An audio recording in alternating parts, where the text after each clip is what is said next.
कोई भी अगर थॉट को मैं अगर सोचता रहूँगा और उस पर एक्शन लेता रहूँगा तो ऑब्वियसली बात है वो चीज़ आपको मिलने ही वाली है। In my life, it has worked almost, I would say, more than 100% every time because I love the law of attraction. You will never ever attract what you want. You will always attract what you are. Until or unless you just keep on thinking in a room and stick pictures around like we see in the videos, you're not going to get anything until you put an effort. मेरे लिए law of attraction और law of love कुछ नहीं है, हम success की तरफ जाते हैं, सक्सेस हमारे पास नहीं आती।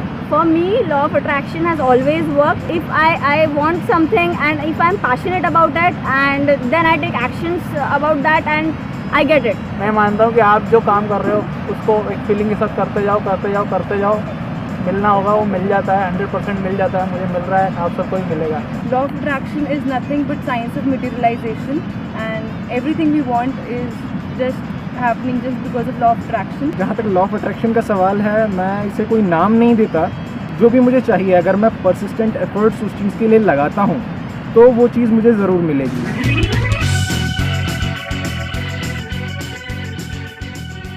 First of all, I am so excited to see you all. Thank you so much for coming from different parts of India and like. Okay, so let's start with this session. ये इतना interesting है, इसमें कुछ इतनी सारी चीज़ें unleash होने वाली हैं, कुछ इतनी सारी चीज़ें बाहर आने वाली हैं जो आज तक मुझे नहीं समझ आई थी। फॉर एग्जाम्पल, मैंने बहुत बार बोला कि अपने दिल की सुनो, अंदर की आवाज़ सुनो, कैसे सुने, उसका आज यहाँ पर जवाब आने वाला है। अपने डिज़ायर्स को आइडेंटिफाई कैसे करें, इतने सारे डिज़ायर्स हैं, उसमें से आइडेंटिफाई कैसे करें, थॉट्स के बेस पे करें, फीलिंग्स के बेस पे करें, इमोशंस के बेस पे करें, कैसे करें, उसका जवाब आने वाला है। बिलीफ, मैं कहता हूँ बिलीव करो, पूरी दुनिया कहती है बिलीव करो, बिलीफ है क्या? What is belief? कैसे करें, कैसे करते हैं बिलीव, कैसे कोई करता है, कैसे नहीं करता है। So this session is basically about how. दो तरह के लोग हैं जो मेरे सेशंस देखते हैं, एक वो हैं जो मज़े के लिए देखते हैं, उनको इससे कोई मतलब नहीं है कि अंदर क्या हो रहा है क्या नहीं हो रहा। मतलब अगर सिंपल वे में देखा जाए कि अगर उनको फील अच्छा हो रहा है, मज़ा आ रहा है, तो इसका मतलब वो सेशन में मज़ा आ रहा है, हल्का फुल्का है। थोड़ा सा भी दिमाग पे ज़्यादा लोड आ गया, कुछ चीज़ें नहीं समझ में आ रही, कन्फ्यूजन क्रिएट हो रही है, अरे मज़ा नहीं आ रहा यार, मज़ा नहीं आ रहा, सिंपल। सो ये है जो सेशन है, ये वाला जो सेशन है, ये टिपिकली दूसरी कैटेगरी के लोगों के लिए है, जो मज़े के लिए नहीं देख रहे, जो सही में कुछ करना चाहते हैं, कुछ बनना चाहते हैं, कुछ सीखना चाहते हैं। अगर सच में आप कुछ करना चाहते हो तो ये सेशन आपके लिए है। So this is my message to everybody. And एक बहुत इम्पॉर्टेंट कुछ मैं पढ़ने वाला हूँ इस सेशन को शुरू करने से पहले। It's one of my favourite books of all time. Name of this book is Dao De Ching. हम इसको पढ़ते हैं तो it is Tao, TAO, but we pronounce it as Dao. Dao का मतलब होता है दी वे, रास्ता। रास्ता कहाँ जाने का? रास्ता ज़िंदगी जीने का। इसकी कुछ लाइंस है जो मैं आप लोगों के लिए रीड करूँगा और वो बहुत ज़रूरी है इस सेशन को शुरू करने से पहले। Chapter number 76। When he is born, man is soft and weak. In death, he becomes stiff and hard. Truly, what is stiff and hard is a companion of death. What is soft and weak is a companion of life. So if we want to be alive, we need to be flexible. Flexible not just in terms of our body, but in terms of our mind, in terms of our thinking, in terms of our beliefs. Let's be ready to change it. क्योंकि मैं अपने खुद के कई beliefs को challenge करने वाला हूँ। अभी जैसे जैसे सेशन आगे बढ़ेगा उसमें मैं अपने आप के बारे में नेगेटिव बोलने वाला हूँ। क्यों नहीं? मैं गलत नहीं हो सकता क्या? ज़रूरी है जो मैंने बोल दिया वो पत्थर की लकीर है? क्यों भाई, कल जो मैं था और आज जो हूँ उसमें ज़मीन आसमान का फ़र्क है। तो फिर मेरे थॉट्स क्यों नहीं बदल सकते? क्यों नहीं बदल सकते? मैं गलत क्यों नहीं हो सकता? मैं एक्सेप्ट क्यों नहीं कर सकता कि मैं गलत हूँ? Why not?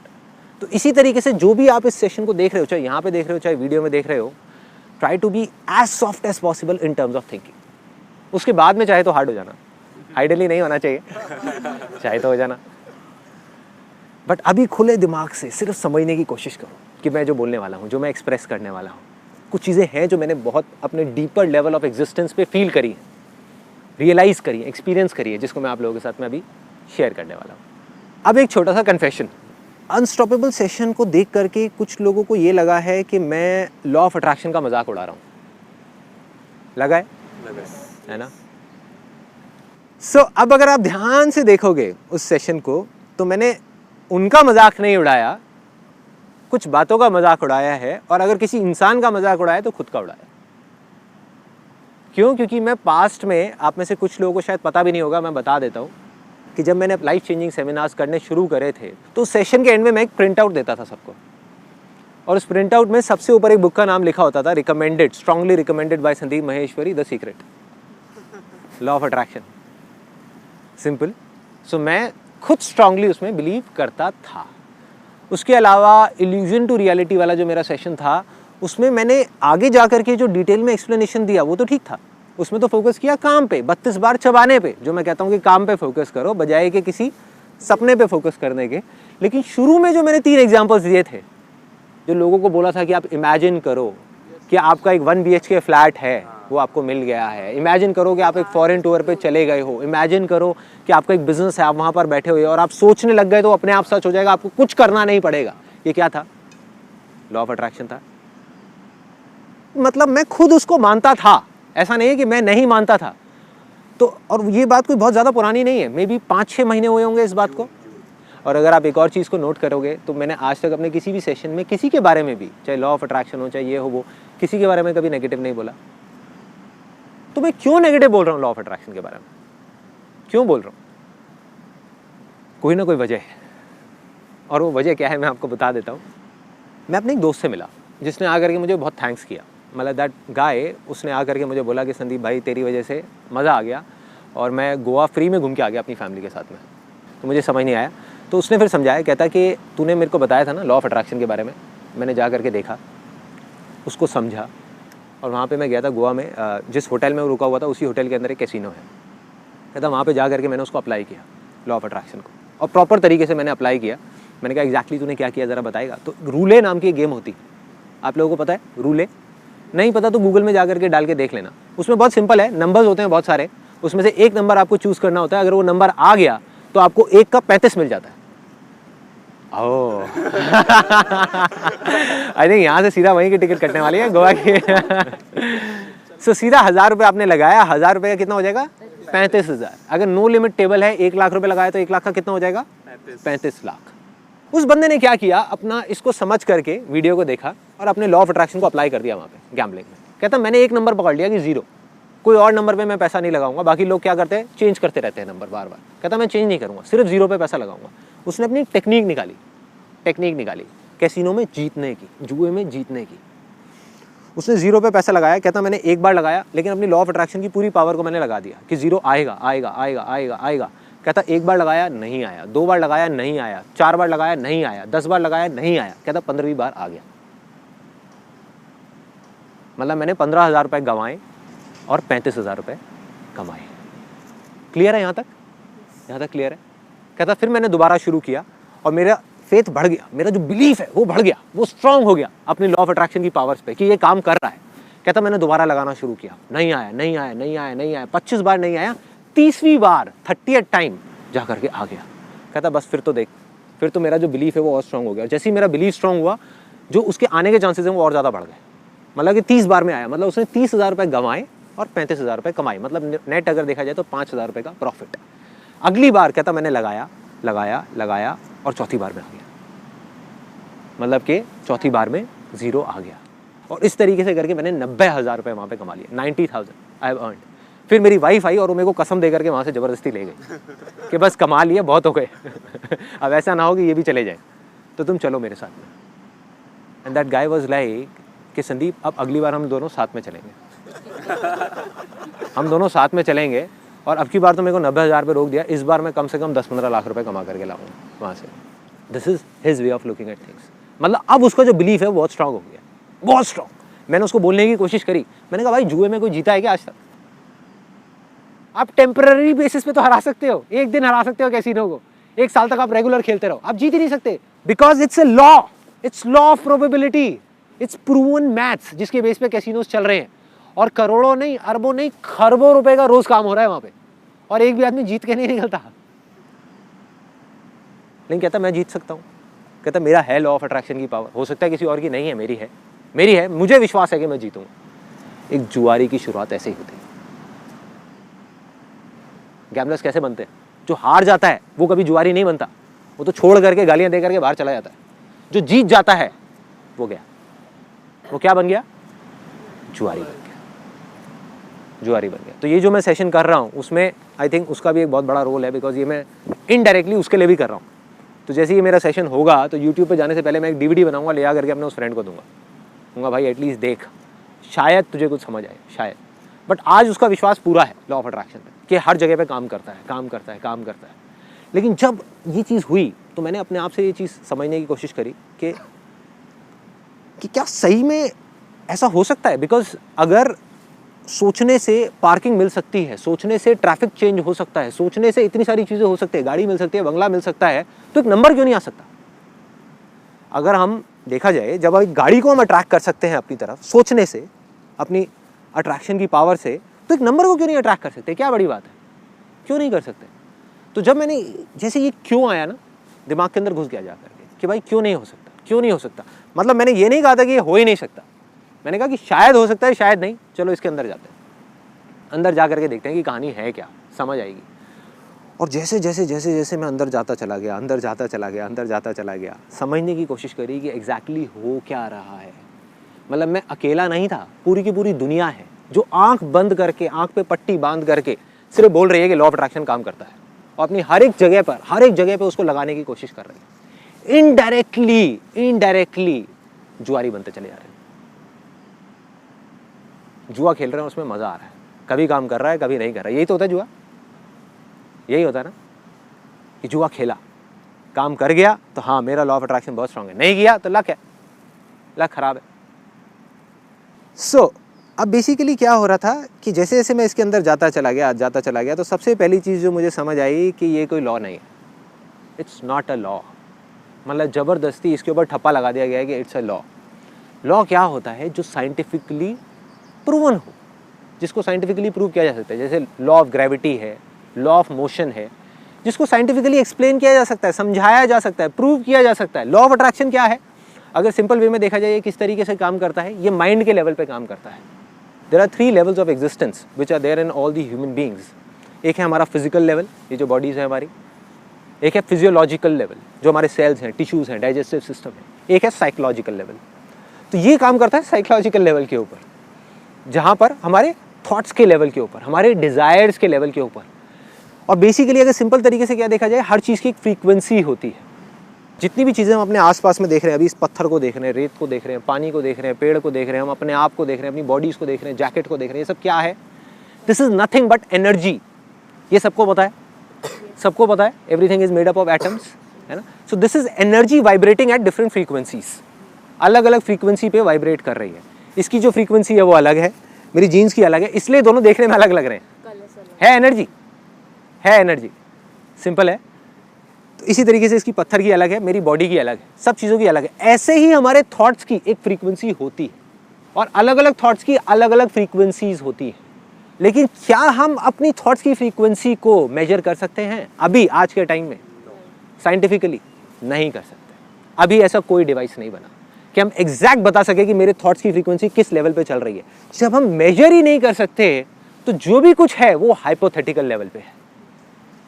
जिस चीज को हम मेजर ही नहीं कर सकते, जिस चीज के बारे में हमें कुछ पता ही नहीं है, उसको हम लॉ कैसे कह सकते हैं? जिस दिन वो मेजर हो गया उस दिन ये लॉ है, उस दिन ये लॉ है। मतलब एक हमारे हाथ में एक डिवाइस होगा जिससे सीधा मेजर किया जाएगा अभी मेरे थॉट्स की क्या फ्रीक्वेंसी चल रही है। अच्छा वो बाइक की चल रही है, अरे नहीं यार इसको एडजस्ट करो 240 पे डालो, अभी 160 पे, 240 पे डाला, गाड़ी की आ गई, गाड़ी आ गई। सिंपल है ना, सिंपल है। क्या प्रॉब्लम है? उस दिन ये एक लॉ है, कोई प्रॉब्लम नहीं है। हमें पता है कि हम अंधेरे में तीर नहीं चला रहे, हम सीधा जा करके निशाना लगा रहे हैं, ठा, that is law, that is law. जैसे एक रिसर्च हुई थी बहुत इंटरेस्टिंग सुपरस्टिशन के बारे में। It's a very very interesting example. एक पिजन को, एक कबूतर को एक उसमें रखा गया, एक केज में, एक पिंजरे में रखा गया, और साइड में एक मशीन लगाई गई। उस मशीन में से क्या किया गया, दाने छोड़े गए एग्जैक्ट 3-3 मिनट के इंटरवल पे। हर 3 मिनट बाद वहाँ से एक दाना निकलता और कबूतर को दाना मिलता। कबूतर को जैसे जैसे भूख बढ़ रही थी तो उसको उस दाने का लालच भी बढ़ रहा था, है ना। सो वो दाना आया एग्जैक्ट 3 मिनट बाद, कबूतर ने दाना खाया। कबूतर ने क्या किया, बीच में फ्रस्ट्रेशन की वजह से फ्रस्ट्रेट हो गया क्योंकि दाना नहीं मिल रहा था, दाना देर में मिल रहा था और उसको भूख बढ़ती जा रही थी। उसने कलाबाजियाँ खानी शुरू कर दी। गोल घूमा ऐसे करके पिंजरे में और आकर के बैठ गया। फिर से थोड़ी देर बाद दाना आ गया, फिर से गोल घूमा, घूम करके बैठा, दाना आ गया, गोल घूमा, घूम करके बैठा, दाना आ गया, गोल घूमा, घूम करके बैठा, दाना आ गया। कबूतर का सुपरस्टिशन क्या बन गया कि मैं गोल घूम रहा हूं इस वजह से दाना आ रहा है, जबकि ये सच नहीं है। जो दाना आ रहा है वो उस मशीन की वजह से आ रहा है जो एक इंसान के हाथ में है, जो एक इंसान के हाथ में है। उसने प्रोग्रामिंग कर रखी है कि हर 3-3 मिनट बाद दाना आएगा, जिसका उस कबूतर के गोल घूमने से कोई मतलब नहीं है। लेकिन उसका सुपरस्टिशन बन गया, उसका एक हाइपोथेसिस बन गया कि मैं गोल घूमूंगा तभी दाना आएगा। अब वो गोल घूमे जा रहा है, घूमे जा रहा है, घूमे जा रहा है, घूमे जा रहा है, घूमे जा रहा है, घूमे जा रहा है, घूमे जा रहा है, दाना नहीं आ रहा, फिर भी गोल गोल गोल गोल घूमे जा रहा है। उसको लग रहा है शायद अब आएगा, अब आएगा। जब गोल नहीं घूम रहा तो दाना नहीं आ रहा। Getting my point? This is superstition, कि जब हमको कुछ नहीं पता कि वो चीज हो कैसे रही है, फिर भी हम उसमें अपने फंडे घुसा दें, दैट इज सुपरस्टिशन। और इसी तरीके से अभी कुछ टाइम पहले, जब इस सेशन को करने से पहले, आई थिंक अराउंड अशोक जी कब आपसे बात हुई थी मेरी? अराउंड 15-20 दिन पहले बात हुई थी। कहते कि मैं इस्कॉन टेम्पल में गया था जहाँ पे आपके सेशंस होते थे, वहाँ पे मैंने आपको देखा और मेरे अंदर एक अर्ज आई कि मुझे यहाँ पर इस कंपनी को ज्वाइन करना है। मैंने अपना रिज्यूम भेजा और मैं यहाँ पर आज इस कंपनी में बैठ गया। इसका मतलब क्या हुआ कि मेरा लॉ ऑफ अट्रैक्शन बहुत स्ट्रांग है। मैंने कहा कि अगर ऐसा है तो इसका मतलब तो भाई लॉ ऑफ अट्रैक्शन काम करता है। मैंने कहा अशोक जी आप बताओ, क्योंकि मैं तो अब खुद डायरेक्टली इन्वॉल्व हूँ नहीं ऑपरेशंस में, हमारे पास कितने रिज्यूम्स आते होंगे उन लोगों के जो आज हमारी कंपनी में काम करना चाहते हैं? तो कहते हैं बहुत आते हैं, हज़ारों पड़े हैं मेरे पास में। मतलब there are hundreds and hundreds of resumes that we receive every month. मैंने कहा क्या उनका लॉ ऑफ अट्रैक्शन स्ट्रांग नहीं है? आपका स्ट्रांग था, उनका नहीं है। उन्हें जॉब क्यों नहीं मिल रही हमारी कंपनी में? वो भी तो करना चाहते हैं। क्या उनमें से कुछ लोग ऐसे हैं जो बेसिकली आपसे ज्यादा इस कंपनी के साथ में जुड़ना चाहते हैं, मेरे साथ में जुड़ना चाहते हैं? उन्होंने कहा हाँ है। मैंने कहा फिर ऐसा क्यों है कि वो यहां पर नहीं है और आप यहां पर हो? समझा दो। और मैंने कहा कि क्या आपने, आप कह तो रहे हो कि लॉ ऑफ अट्रैक्शन की वजह से हुआ, क्या आपने लॉ ऑफ अट्रैक्शन को प्रैक्टिस किया जिस वजह से आप इस कंपनी के अंदर हो, जिस तरीके से बताया गया था? 3 स्टेप्स होते हैं, आस्क, बिलीव एंड रिसीव। मैंने कहा आपने ask, have you asked for it? क्या आपने देखा मेरे सेशन को होते हुए, और क्या रोज रात को बैठ करके आपने मांगा कि मैं इस यहाँ पर इस कंपनी में चला जाऊँ, मैं चला जाऊँ, मैं चला जाऊँ, मैं चला जाऊँ? क्या ऐसा कुछ आपने किया? कहते नहीं किया। मैंने कहा फिर आपने क्या किया? कहते मैंने अपना रिज्यूम मेल कर दिया यहाँ पर। मैंने कहा एक छोटा सा फ़र्क आ गया आप में और उन लोगों में जो जेन्युइनली लॉ ऑफ अट्रैक्शन को प्रैक्टिस कर रहे थे। छोटा सा फ़र्क आ गया। इन्होंने इमीडिएट एक्शन लिया, देखा और अपना रिज्यूम उठा करके मेल कर दिया। तो मैंने कहा क्या हुआ? गारंटी नहीं हुई कि आपको जॉब मिलेगी, प्रोबेबिलिटी बढ़ गई आपकी। उन लोगों से जो लॉ ऑफ अट्रैक्शन को प्रैक्टिस तो कर रहे थे लेकिन साथ में कोई एक्शन नहीं ले रहे थे। बहुत लोग आए, हज़ारों लोग आए जिन्होंने देखा सेशन को होते हुए, मेरे सेशंस को, उनके मन में आया कि हमको भी जुड़ना है यहाँ पर कंपनी में, किसी तरीके से जुड़ना है, कुछ करना है, कुछ करना है। उन्होंने क्या किया? सोचते रहे, है ना, कोई एक्शन नहीं लिया। आपने एक्शन लिया, मतलब आपकी प्रोबेबिलिटी बढ़ गई। दूसरी तरफ एक्शन भी बहुत सारे लोगों ने लिया। एक्शन भी ऐसा नहीं अकेले आपने लिया, एक्शन भी बहुत सारे लोगों ने लिया। हज़ारों रिज्यूम्स आए, उसमें से भी आप यहाँ पर हो, बाकी लोग नहीं है। क्यों? जॉब होनी तो चाहिए ना भाई, कहाँ से मिलेगी? सीधा सा फंडा है ना। There are some things which are beyond our control, जो हमारी समझ से बाहर है। ये जो पूरा का पूरा फंडा है, ये मेरी भी समझ से बाहर है कि ऐसा क्यों हो रहा है। किसी को आ रहा है समझ में? आ रहा है। अब हमारा माइंड क्या करेगा? हमारे माइंड को जैसी कोई चीज़ नहीं समझ आएगी ना, you will start off with finding reasons. For example, if you are sitting here, तो भी माइंड किस तरीके से काम कर रहा होगा? यू वुड से कि देखो मेरा लॉ ऑफ अट्रैक्शन कितना स्ट्रॉन्ग है, मैंने सोचा था कि मैं यहाँ पर बैठा हूँ, मैं बैठी होंगी और देखो मैं बैठा हूँ। बाकी के लोग, बाकी के 1000 लोग, क्या उन्होंने नहीं सोचा था? हो सकता है आपसे ज़्यादा सोचा होगा, आपसे अच्छे तरीके से सोचा होगा, आपसे अच्छे तरीके से प्रैक्टिस करी होगी। क्या पता वो आपसे ज़्यादा डिजर्विंग भी हो, क्या पता कमी उसके अंदर हो जो सिलेक्शन कर रहा है। क्यों नहीं हो सकती? कमी मेरी टीम में क्यों नहीं हो सकती? मेरे में क्यों नहीं हो सकती? क्या पता जो इस वीडियो को देख रहे हैं वो आपसे ज़्यादा डिजर्विंग हो, वो यहाँ पर नहीं है, उनका लॉ ऑफ अट्रैक्शन आपसे ज़्यादा स्ट्रॉन्ग है, वो यहाँ पर नहीं है, आप यहाँ पर हो। क्या वजह है? समझा दो। तो जो चीज़ हमको नहीं समझ आ रही उसको हम क्यों समझने की कोशिश कर रहे हैं? क्यों ले जा करके उस पर हम एक ठप्पा लगाने की कोशिश कर रहे हैं? हमें सिर्फ ये देखना है कि हम क्या कर सकते हैं। सिंपल, कि कोई चीज़ हमारे कंट्रोल से बाहर है, सबसे पहले तो एक्सेप्ट करोगे हाँ this is beyond our control, तभी तो हम कुछ कर सकते हैं। अगर हम बोलते रहे एक चीज़ जो हमारे कंट्रोल में है ही नहीं, हम बोलते रहे कि नहीं ये मेरे कंट्रोल में है, कंट्रोल में है, कंट्रोल में है, अटक गए। जब हमने ये एक्सेप्ट कर लिया तो अब हम देख सकते हैं कि हमको क्या एक्ट करना है, हम क्या स्टेप्स उठा सकते हैं, हम क्या कर सकते हैं, हम कैसे आगे बढ़ सकते हैं। अब आते हैं बैंग ऑन, सीधा पॉइंट पे कि भाई लॉ ऑफ अट्रैक्शन। और ये बड़ी मज़ेदार गुत्थी है, गुत्थी वो वाली नहीं, वो जो कॉमेडी नाइट्स में आती थी एक एक्चुअल गुत्थी है। गुत्थी क्या है कि यार सबसे पहला स्टेप जो बताया गया है वो बताया गया आस्क, यही है, correct me if I am wrong, यही है सबसे पहला स्टेप लॉ ऑफ अट्रैक्शन का, आस्क, मांगो। क्या मांगो? जो हमारे डिज़ायर्स हैं। डिज़ायर्स कहाँ से आते हैं? कहाँ से आते हैं डिज़ायर्स? थॉट से आते हैं। अब कैसे डिसाइड करें, कैसे डिसाइड करें कि किस थॉट को मांगना है, किसको नहीं मांगना? एक दिन में 60,000 से ज़्यादा थॉट्स आते हैं, ये भी बताया गया है हर जगह पर। तो उसका एक रास्ता बताया गया है काफ़ी जगह पे, वो है अपने फीलिंग्स के बेस पे हम डिसाइड कर सकते हैं, इमोशंस के बेस पे हम कॉल ले सकते हैं। ये एक रास्ता है। क्या ये रास्ता ठीक है? अब एक एग्जांपल लो, बड़ा रियल लाइफ सा। पान की दुकान पे 4 लड़के खड़े हुए हैं, चारों दोस्त हैं, पुराने दोस्त हैं 4-5 साल से। 3 दोस्त हैं सिगरेट पीते हैं, एक है नहीं पीता। और ऐसे ही शुरुआत होती है सिगरेट पीने की, ऐसे ही होती है।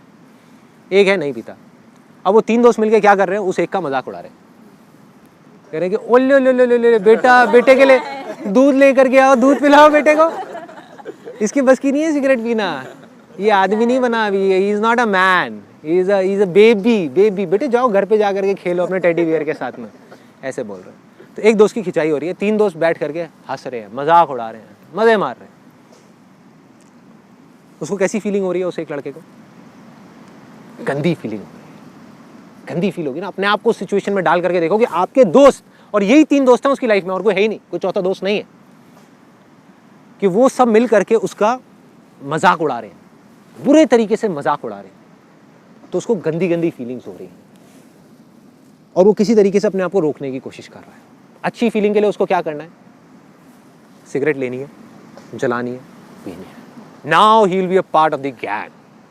4 दोस्तों का पार्ट बन गया, उनके साथ में घूमेगा बाइक पे, उनके साथ में बातें करेगा इधर उधर की, ये वो। Now he will be a man. ठीक है, अच्छी फीलिंग। डिजायर क्या कह रहा है? पियो। फीलिंग क्या करवाना चाह रही है उससे? पिलाना चाह रही है। लेकिन अगर वो नहीं पीता और उन दोस्तों को बोलता है कि भाड़ में जाएं ऐसे दोस्त, मुझे नहीं चाहिए ऐसे दोस्त, और घर में जाकर के अकेला बैठ जाए, तो कैसी फीलिंग होगी उसको? गंदी फीलिंग होगी, गंदी फीलिंग। जैसे ही फीलिंग्स खराब होती है, माइंड इमीडिएटली उसकी एग्जैक्ट अपोजिट अच्छी फीलिंग ढूंढता है, एग्जैक्ट उल्टी उसकी। फॉर एग्जाम्पल, अगर वाइफ से लड़ाई हुई तो इमीडिएटली एक आदमी जा करके उसको ऑफिस में अगर कोई दूसरी फीमेल होगी जो थोड़ा अच्छे से बात करेगी, वो अच्छी लगने लग जाएगी इमीडिएटली। या फिर वो उसको पूरा उसको ठीक करने के लिए अगर कहीं लड़ाई हुई तो जा करके खाना खाने लग जाएगा, ओवर ईटिंग करने लग जाएगा, मतलब किसी तरीके से अपनी फ्रस्ट्रेशन को निकालेगा। सिगरेट, जबकि पता है कि वो अपने लिए हार्मफुल है, लेकिन सिगरेट पीना शुरू कर देगा। Feelings are temporary. इस चीज को हमको अपने दिमाग के अंदर घुसाना है, तभी इन फीलिंग से हम लड़ सकते हैं, चाहे अच्छी हो चाहे बुरी हो। जिसके पीछे हम भाग रहे हैं वो टेम्पररी है। जितना हम भागते रहेंगे भागते रहेंगे भागते रहेंगे, वो उतना ही हमको घुमाती रहेगी घुमाते रहेगी घुमाते रहेगी। सिंपल। सो जरूरी नहीं है कि जो फीलिंग्स अच्छी हैं वो काम भी हमारे लिए अच्छा हो। तो अब सवाल वहीं आ जाता है घूम फिर के, तो फिर डिसाइड कैसे करें? कोई भी बड़ा डिसीजन लेने से पहले हमें क्या अपने आप से पूछना है कि क्या ये मेरे लिए अच्छा है या नहीं है? क्या ये मेरे आसपास में जो लोग हैं उनके लिए अच्छा है या नहीं है? फीलिंग अच्छी है, करो। फीलिंग बुरी है, करो। ये एक बहुत इंटरेस्टिंग कैच है। फीलिंग बुरी है, करो। आई अगेन रिपीट, फीलिंग बुरी भी है तो करो, अगर वो अच्छा है तो। फॉर एग्जाम्पल आज अगर प्यार और अट्रैक्शन में फ़र्क देखा जाए तो क्या है? प्यार और अट्रैक्शन में अगर सिंपल वे में फ़र्क देखा जाए तो क्या है? Attraction gives you temporary pleasure but permanent pain. Love gives you temporary pain but permanent pleasure or something beyond pleasure. Exactly. Something beyond pleasure. When you are beyond pain and pleasure, when you are beyond your mind, that state is called love. आप किसी dancer से जाकर के पूछो कि क्या कब होता है, आपकी बेस्ट परफॉर्मेंस कब थी? कहती बेस्ट परफॉर्मेंस तब थी जब मैं खुद को भूल गई थी, जब मैं नहीं थी। मैं कौन है? Pain and pleasure. जब मुझे दर्द हो रहा था लेकिन मुझे पता ही नहीं था मुझे दर्द हो रहा है, मुझे मजा आ रहा था लेकिन मुझे पता ही नहीं था मजा आ रहा है, लोगों को आ रहा था मुझे तो नहीं आ रहा था, मैं थी लेकिन मैं नहीं थी। तो स्टेट ऑफ लव में कैसे पहुंचते हैं? मेरी जिंदगी में टोटल 8-10 चीजें हैं जिससे मैंने प्यार करा है। अट्रैक्ट मैं लाखों चीजों की तरफ हुआ हूँ, ठीक है, काम है, लोग हैं, ये है, वो है, बहुत आइडियाज हैं, लाखों आइडियाज है जिनकी तरफ मैं अट्रैक्ट हुआ हूँ, लेकिन प्यार मुझे सिर्फ 8-10 आइडियाज से है, 8-10 चीजों से है, जो इतना प्यार है कि जिसके लिए मैं मरने को तैयार हूँ, जिसके लिए मैं कुछ भी करने को तैयार हूँ। That is called state of love. अगर आज की डेट में आप मुझसे पूछो कि वो मेरे लिए सबसे ज्यादा क्या है, that is the state of meditation. Meditation. Rewind करते हैं, 3 साल पीछे चले जाते हैं। मेडिटेशन मेरे से एक दिन में 10 सेकंड भी नहीं होती थी। I used to hate meditation like anything, hate meditation. मतलब मेरी जिंदगी का सबसे बड़ा प्यार अगर मैं फीलिंग्स के बेस पे चूज करता तो क्या मैं कभी वहां तक पहुंचता? नहीं पहुंचता, नहीं पहुंचता। क्योंकि फीलिंग्स क्या करवाएंगी? बेकार है ना, छोड़ना। माइंड क्या करेगा? दर्द हो रहा है यार, नहीं बैठा जा रहा। जो एक आसन होता है ना, सिंपल सुख आसन, उसमें मैं 1 मिनट नहीं बैठ सकता था। फिर भी मैंने कहा कि जो होगा देखा जाएगा, on the basis of my will power. क्योंकि मुझे पता था कि जो काम मैं कर रहा हूँ वो सही है। फीलिंग बेकार है, कोई बात नहीं, भाड़ में गई फीलिंग्स। करता गया, करता गया, करता गया, करता गया, करता गया, योग करता गया, करता गया, करता गया, प्राणायाम करता गया, करता गया, करता गया, करते करते करते करते आज I can do the most complicated of asanas in yoga. तो I am not doing it for feeling yoga, हाँ, I am doing it because I love doing it, because love is irrespective of feelings. If I am in love with my wife तो कभी मुझे उसके साथ में अच्छी feeling होती है, कभी मुझे खराब फीलिंग्स होती है, still I love her and I always be with her. ये नहीं कि अपने कुछ फ्रेंड्स की तरह या कुछ लोगों की तरह कि जब तक फीलिंग अच्छी हो रही है तब तक प्यार है, जिस दिन फीलिंग खराब हो रही है बेकार है, डिवोर्स। ये क्या तरीका हुआ भाई? बस टेम्पररी पेन प्लेजर, बस अट्रैक्शन था। अरे नहीं भाई, प्यार means you need to be there. चाहे दर्द हो रहा है, चाहे अच्छा लग रहा है, कोई फर्क नहीं पड़ता, करना है तो करना है भाई। और मजे की बात बताऊं, आज अगर आप अपनी फीलिंग्स के अकॉर्डिंग चलते हो तो आपके हाथ में नहीं है, एक मार्केटर के हाथ में है, एक एडवर्टाइजर के हाथ में, वो आपको कैसा फील कराए। गाड़ी की कोई बढ़िया सी ऐड दिखा दे, बाइक कोई बढ़िया सी दिखा दे, चाहे आपकी बजट से बाहर होगी, आप पागल हो जाओगे। फीलिंग्स ट्रिगर हो गई ना, फीलिंग्स, इमोशंस 5 सेंसेस के थ्रू आपके ट्रिगर कर दिए, आपके हाथ से आपका कंट्रोल गया, अब उसके हाथ में आपकी लगाम है, वो जो चाहेगा आपसे कराएगा। यही हो रहा है, यही हो रहा है। जो लोग सक्सेसफुल नहीं हो पाते किसी भी फील्ड में, वो फीलिंग्स की तरफ भागते रहते हैं। जब तक फीलिंग अच्छी हो रही है करते रहो, फीलिंग खराब हो रही है छोड़ो, कोई और चीज ढूंढो जहाँ पे अच्छी फीलिंग हो रही है। जैसे आपने कहा सक्सेसफुल और अनसक्सेसफुल में एक ही डिफरेंस है। अनसक्सेसफुल वाला फीलिंग के साथ चेंज हो जाता है। जैसे कि अगर मैंने कहा मुझे टॉप करना है पर यार मुझे नींद आ रही है ना, अभी चलो सो जाओ, मजे करो, कंफर्ट जोन बेटर है। और दूसरा बोलेगा कि यार मेरे को फीलिंग आए नहीं है, मेरे को पढ़ना है, करना ही है। Bang on, bang on. You know what, जो अनसक्सेसफुल लोग होते हैं ना, वो एक दिन में अपने आप से 10 कमिटमेंट करते हैं और जिंदगी में एक भी पूरा नहीं करते, उसके एंड तक नहीं जाते। जो सक्सेसफुल लोग होते हैं वो 1 महीने में 1000 कमिटमेंट्स को छोड़ते हैं, मतलब थॉट्स को, डिजायर्स को छोड़ते हैं और सिर्फ एक कमिटमेंट करते हैं, लेकिन मरते दम तक उसको पूरा करते हैं। तो जस्ट गो फॉर इट। ये फर्क है। फिर चाहे दर्द हो रहा है, चाहे मजा आ रहा है, चाहे सक्सेस मिल रहा है, चाहे फेलियर है, चाहे फेलियर है, लगे रहो, लगे रहो, चलते रहो, छोड़ना नहीं है। जो सही लग रहा है वो करते रहो, करते रहो। यहां तक क्लियर हो गया कि अपने डिजायर को डिस्कवर कैसे करना है, आपके लिए क्या अच्छा है, बस this is the most important. Feelings is secondary. अब आ जाओ कि अब डिजायर तो हमको पकड़ में आ गया, अब क्या करें? अब क्या करें? 2 रास्ते हैं।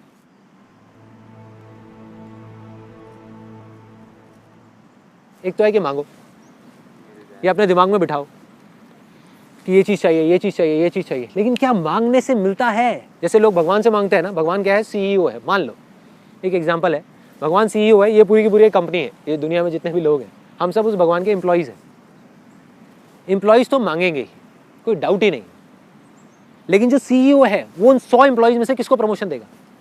जो सबसे ज़्यादा मांग रहा है या सबसे ज़्यादा अपनी लॉ ऑफ अट्रैक्शन की पावर्स को यूज़ कर रहा है उस प्रमोशन को लेने के लिए, या जो डिजर्विंग है? खेल खत्म, खेल खत्म। तो मांगने का क्या फ़ायदा है? जो जितना ज़्यादा मांगेगा वो ज़्यादा अच्छा होगा। उस CEO को कौन ज़्यादा अच्छा लगेगा? अगर आप CEO हो, just imagine it for a sec, I will give it a pause. अब आपके नीचे 10 लोग काम कर रहे हैं, उसमें से एक को या प्रमोशन दे सकते हो क्योंकि सीट एक ही खाली है, 10 को नहीं मिल सकती। अब आप किसको दोगे प्रमोशन उन 10 में से?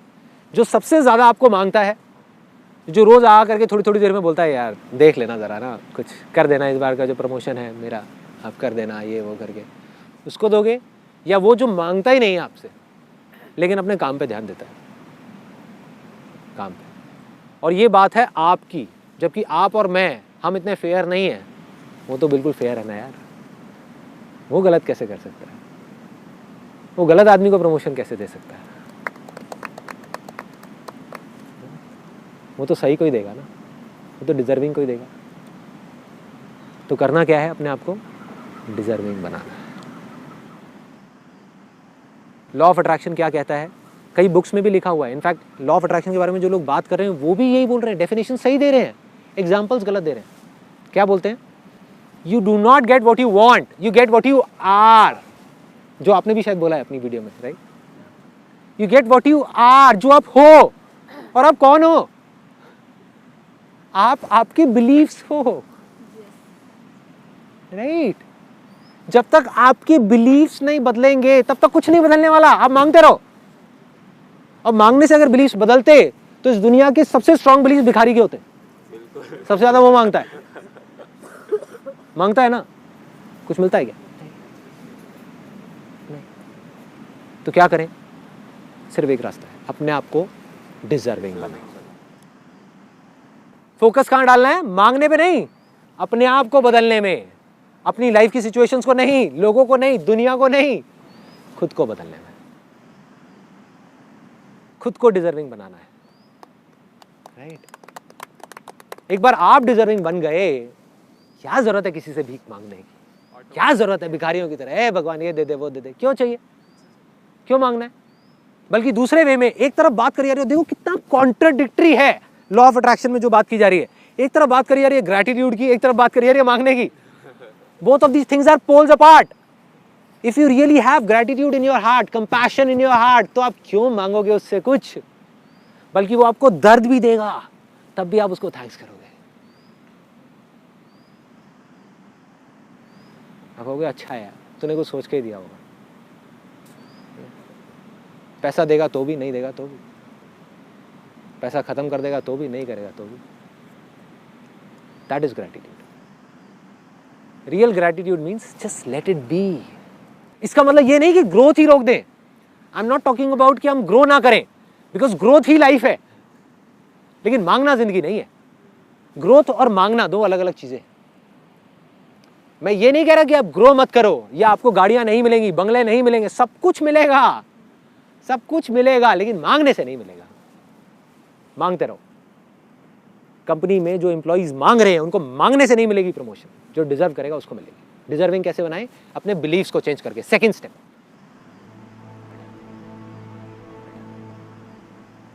क्या है ये बिलीफ? क्या इच्छा शक्ति ही बिलीफ है? विल पावर ही बिलीफ है? या बिलीफ कुछ और है? Getting my point? क्या ये दोनों सेम है या अलग अलग चीजें हैं?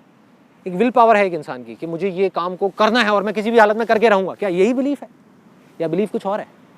फॉर एग्जाम्पल, आपके अंदर डिजायर है, बहुत जबरदस्त डिजायर है कि मुझे ना ऑपरेशन करना है एक पेशेंट का जा करके अभी किसी हॉस्पिटल में। दूसरी तरफ एक डॉक्टर है जो अभी अभी अपना MBBS करके निकला है, उसका भी एक डिजायर है कि मुझे ऑपरेशन करना है। तीसरी तरफ एक सर्जन है जिसको 15 साल का एक्सपीरियंस है, उसके अंदर कोई डिजायर नहीं है। तीनों जाकर के ऑपरेशन करते हैं। किसका ऑपरेशन सक्सेसफुल होने के चांसेस ज्यादा है? सर्जन का। यही बिलीफ।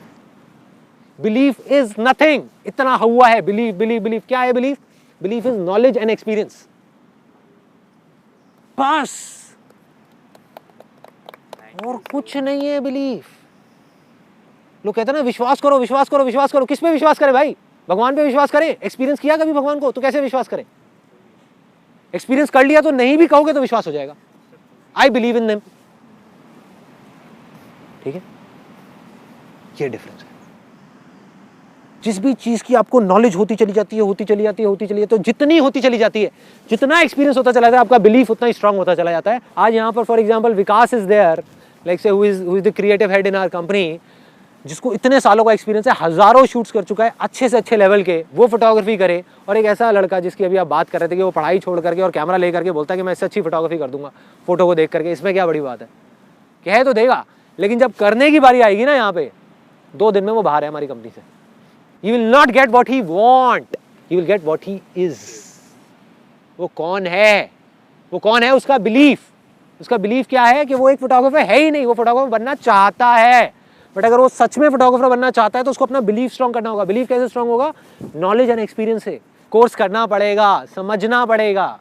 उससे भी नहीं होगा, थियोरेटिकल नॉलेज भी गेन कर ली। जैसे उस डॉक्टर के पास थियोरेटिकल नॉलेज तो थी, लेकिन सर्जन के पास एक्सपीरियंस था। Experience is bigger than knowledge. Finally उसको एक्सपीरियंस गेन करना पड़ेगा। जितना एक्सपीरियंस उसका बढ़ता चला जाएगा, उतना ही उसका बिलीफ बढ़ता चला जाएगा। तो बिलीफ को स्ट्रांग करने का क्या तरीका है? कर्म किए जा भाई। जो गीता में लिखा है हमको समझ नहीं आ रहा, लोग उसका मतलब ये निकाल रहे हैं कि इसका मतलब फल नहीं मिलेगा। ये नहीं है, ये फल मिलने का ही एक रास्ता है। The more you learn, the more stronger will be your belief. जितना स्ट्रांग आपका बिलीफ होगा, उतने स्ट्रांग आप होगे। उतने स्ट्रांग आपका माइंड होगा, उतनी स्ट्रांग आपकी बॉडी होगी। जितने स्ट्रांग आप बनते चले जाओगे, उतनी ही बड़ी सक्सेस होगी। सिंपल है, ये सब कनेक्टेड, सब कनेक्टेड। लपेटते चलो, अपना फोकस रखो ज्ञान पे, नॉलेज पे, एक्सपीरियंस पे, खुद के कैरेक्टर को स्ट्रांग करने में। Be the change you want to see in the world. इसका मतलब क्या है? किसी भी इंसान को देख लो जिसने भी कुछ अच्छा किया है जिंदगी में, उसने सबने एक ही बात बोली, फिर हम उस बात को छोड़ करके कहीं और चले जाते हैं और फिर घूमते रहते हैं। फिर सोचते हैं कि यार क्या हो रहा है, खुशी क्यों नहीं मिल रही? इसीलिए नहीं मिल रही। 2 स्टेप कंप्लीट हो गए, हमने अपने आप को डिस्कवर कर लिया, बिलीफ भी स्ट्रांग हो गया। तीसरा स्टेप क्या है? एक्शन। ऐसे बहुत सारे लोग हैं जिनका बिलीफ भी स्ट्रांग है, डिजायर है कि मेरे को कुछ बड़ा करना है, फिर भी करते नहीं है। फॉर एग्जाम्पल एक सर्जन है, उसका बिलीफ है, 15 साल का एक्सपीरियंस है उसके पास में, नॉलेज भी है, ठीक है, उसके अंदर डिजायर है कि मुझे गांव में जा करके एक बड़ा अपना हॉस्पिटल सेटअप करना है, वो नहीं कर रहा, एक्शन नहीं ले रहा। और जब तक वो नहीं करेगा तब तक उसकी लाइफ इनकम्प्लीट है। It's his ultimate calling, is the reason for his existence, फिर भी वो एक्शन नहीं ले रहा। क्यों नहीं ले रहा एक्शन? एनर्जी नहीं है उसके पास उस एक्शन को लेने के लिए। एनर्जी चाहिए एक्शन लेने के लिए। एनर्जी कहाँ से आती है? एनर्जी हमारी फीलिंग्स और इमोशंस से आती है। देखो फीलिंग्स और इमोशंस तो रहेंगे, मैंने ये कहा उसके बेस पे आप डिसाइड मत करो अपने डिजायर को, लेकिन मैंने ये नहीं कहा कि फीलिंग्स और इमोशंस गायब हो जाएंगे आपके अंदर से। हम क्या कर सकते हैं? फीलिंग्स और इमोशंस को कंट्रोल भी नहीं कर सकते, उसको डायरेक्शन दे सकते हैं। जैसे ही हम अपने बिलीव्स को बदल देते हैं, हम अपने पर्पस को बदल देते हैं, काम को करने के मकसद को बदल देते हैं, the way of looking at thing changes. जैसे ही हमारे बिलीव्स बदलते हैं, पर्पस बदलता है, हमारी परसेप्शंस चेंज हो जाती है। परसेप्शंस क्या है? जैसे हम चीज़ों को देख रहे हैं, जैसे हम चीज़ों को देखने का नज़रिया बदल देते हैं, फीलिंग्स चेंज हो जाती है। तो अब क्या करना है यहाँ पर? लास्ट स्टेप में एक्शन लेने से पहले अपने आप से पूछना है कि क्यों करना है। जैसे ही नेगेटिव इमोशन दिखे, छोड़ो, हटाओ, या तो उस काम को हटाओ या उस पर्पस को हटाओ, या तो काम चेंज या purpose change. It has to be a purpose which gives positive emotions, positive feelings. ठीक है? तो by default, once you become and once you start doing it, then there will be a stage जहाँ पर आप खुद वो purpose बन जाओगे। अब आपको पर्पस नहीं चाहिए, शुरू में आपको पकड़ के रखना पड़ेगा। धीरे धीरे धीरे धीरे वो पर्पस धीरे धीरे आपके बिलीफ सिस्टम में इंटीग्रेट हो जाएगा। वो पर्पस, वो वजह, वो आपके बिलीफ सिस्टम में चला जाएगा, आपके अंदर तक चला जाएगा। और जब वो चला गया तो ऑटोमेटिकली वहाँ से फीलिंग जनरेट हो रही होंगी जो पॉजिटिव ही होंगी, क्योंकि पर्पस पॉजिटिव है। उसमें गलत कैसे हो सकता है? फॉर एग्जाम्पल मदर टेरेसा है, अगर उसका पर्पस पॉजिटिव है, कंपैशन है, तो कंपैशन ही आएगा ना बाहर। एंगर कैसे आ सकता है? नहीं आ सकता। गांधी जी का पर्पस क्लियर है, non violence, this is what he stand for. Look at any great leader in the history of this world, everybody stood for something which they strongly believe in. वो believe क्या कहाँ से बना? वो एक दिन में नहीं बना, पहले उसकी शुरुआत हुई पर्पस से। वो पर्पस ही उनका गोल बन गया, वो ही बिलीव बन गया, वही ज़िंदगी बन गई, वही वो खुद बन गए, और ऐसे ही वो दुनिया बदल गई। Gandhi ji and non violence is inseparable. आप इन दोनों को अलग नहीं कर सकते। जहाँ नॉन वायलेंस की बात आएगी गांधी जी का नाम आएगा, गांधी जी की बात आएगी नॉन वायलेंस की बात आएगी। इसी तरीके से आपको जो अच्छा लगे पर्पस, आप उसको चूज कर लो,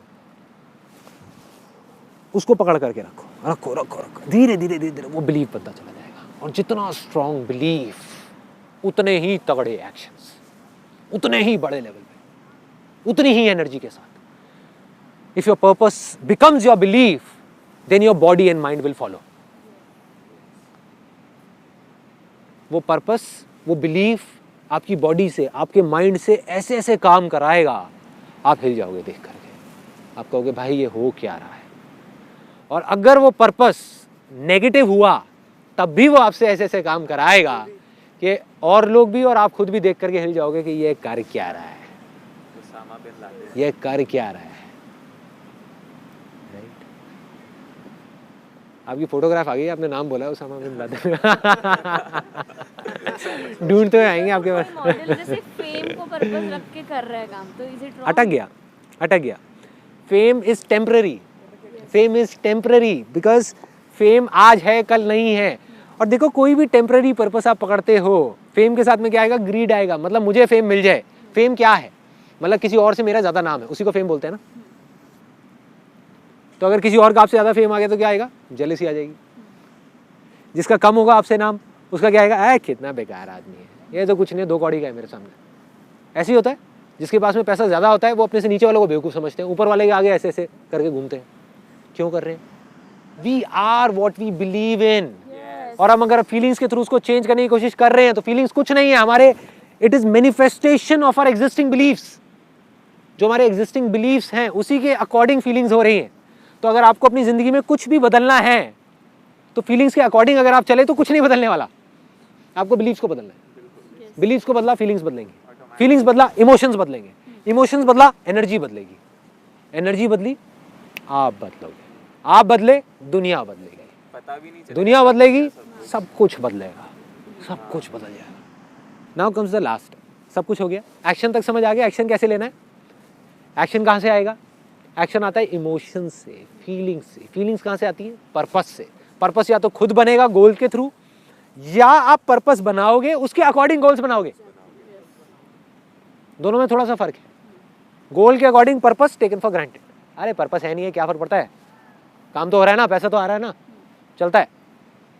पर्पस है भाई, इस पर्पस से बाहर गोल नहीं बनाने वाला मैं। नॉन वायलेंस मतलब नॉन वायलेंस, समझ गए? That is purpose. फिर वो गोल्स टिकते हैं, आपको कोई हिला नहीं सकता। अनस्टॉपेबल में याद है मैंने बोला था, मैं किसी में दम नहीं होगा कि आपको हिला भी सके। So last but not the least, action भी ले लिया। क्या आप गारंटी है कि आपको जो चाहिए वो मिल जाएगा? नहीं है, एब्सोल्युटली नहीं है। तो क्या करें? रिसीव का तो सवाल ही नहीं उठता ना। Ask, believe and receive. Receive, जहां भी रिसीव आपके दिमाग में आ गया, घुस गया, ग्रीड आ गई, इसका मतलब मिलने की पॉसिबिलिटी है। क्या मिलेगा? हो सकता है जितना आप चाह रहे हो उससे बहुत ज्यादा मिल जाए, हो सकता है ना मिले। How does it make a difference? You are doing it for the love of doing it. Getting my point? कम मिले ज्यादा मिले वो एक सेपरेट इशू है। तो आइडियल सिचुएशन क्या है वो भी मैं आपको बता देता हूँ, और सेकंड बेस्ट क्या है, थर्ड बेस्ट क्या है, तीनों ऑप्शंस बता देता हूँ। आइडियल सिचुएशन ये है कि आप किसी भी आउटकम के बारे में सोचो ही नहीं। That is the ideal situation. मतलब एक्शन लेना नहीं छोड़ रहे आप, अपनी तरफ से एक्शन लेते चले जा रहे हो, कर्म करते चले जा रहे हो, फल को छोड़ रहे हो। This is called the state of love. No outcome required, nothing at all. क्या होगा पता नहीं, पता नहीं। This is the best state to be in if you want to be in a state of flow, ideal situation. Second best situation, outcome को पकड़ो लेकिन focus वहां मत करो, कर्मों पे करो। गोल सेट करो, अपने बोर्ड बनाओ, जितने भी विजन बोर्ड हैं, ये है वो है, सारा कुछ गोल सेटिंग करो। फोकस वहां मत करो, फोकस काम पे करो। That is the second best situation. Not as good as the first one, ठीक है, जहाँ पर किसी विजन बोर्ड की कोई ज़रूरत नहीं है, पर्पस की ज़रूरत है, पर्पस के अकॉर्डिंग गोल्स बन रहे हैं, जिसके लिए कोई विजन बोर्ड नहीं है, ठीक है। तीसरी सिचुएशन कि आप काम गया तेल लेना, काम को छोड़ दो और सिर्फ उधर ध्यान दो, मुझे ये चाहिए, मुझे वो चाहिए, अरे मुझे ये नहीं मिला, मुझे वो नहीं मिला, मुझे इस इंसान से ये चाहिए। हर एक से कोई ना कोई मतलब, इंसान से मतलब, सिचुएशन से मतलब, काम से मतलब नहीं है तो हटाओ, साइड करो, जब तक मतलब निकल रहा है उसके साथ में रहो, नहीं है तो छोड़ो, अपना मतलब निकालो और आगे बढ़ो। यही हो रहा है दुनिया में, यही हो रहा है। क्यों हो रहा है? उसकी जड़ क्या है? कहाँ से आ रही है ये सब चीज़ें? यहीं से आ रही है। जो आदमी कंपटीशन के लिए लड़ेगा या कंपटीशन के लिए काम करेगा या किसी चीज़ को हासिल करने के लिए काम करेगा, उसके अंदर जेलेसी आने के, ग्रीड, ठीक है, लालच आने के, नफरत आने के, ये सब चीज़ें, ईगो बढ़ने के चांसेस क्या है। और ईगो सिर्फ ये नहीं होती कि मेरे पास में ये है या मैं ये कर सकता हूँ, मैं ये नहीं कर सकता, ये भी ईगो है। मैं तेरे से कम हूँ, ये भी ईगो है, ये भी ईगो ही बोल रही है तेरी, तू नहीं बोल रहा। ना मैं किसी से कम हूँ, ना मैं किसी से ज़्यादा हूँ, मैं हूँ, मैं हूँ। That is a state of being. So at the end all I can say is कि ये बातें हो सकता है, अब जो मैं लाइन आपको बोलने वाला हूँ, हो सकता है समझ आए, हो सकता है ना आए, उसको सिर्फ सुन लेना और हो सके तो अंदर तक जाने देना। नहीं समझ आता कोई बात नहीं, कि अगर आप जिंदगी में सच में उस खुशी को एक्सपीरियंस करना चाहते हो, which is called the state of bliss, which is beyond pleasure, beyond happiness, beyond everything, तो उसका सिर्फ एक तरीका है, सिर्फ एक, कोई दूसरा तरीका नहीं है। Your mind has to be at peace. आपका जो मन है वो शांत होना चाहिए, भीड़ में भी शांत, शोर में भी शांत। शोर मतलब बाहर नहीं, थॉट्स का शोर, थॉट्स आ रहे हैं जा रहे हैं, लेकिन आपका मन शांत है, you are at peace, then you are in a state of bliss. That is the ultimate goal of human life. और कुछ नहीं, इसके अलावा और कुछ नहीं। जितना आप मटेरियलिस्टिक चीज़ों की तरफ भागते जाओगे, उतना ही माइंड और डिस्टर्ब होता चला जाएगा। जितना इन चीज़ों को हम पकड़ के भी छोड़ देंगे, उतना ही हम एट पीस होते चले जाएंगे।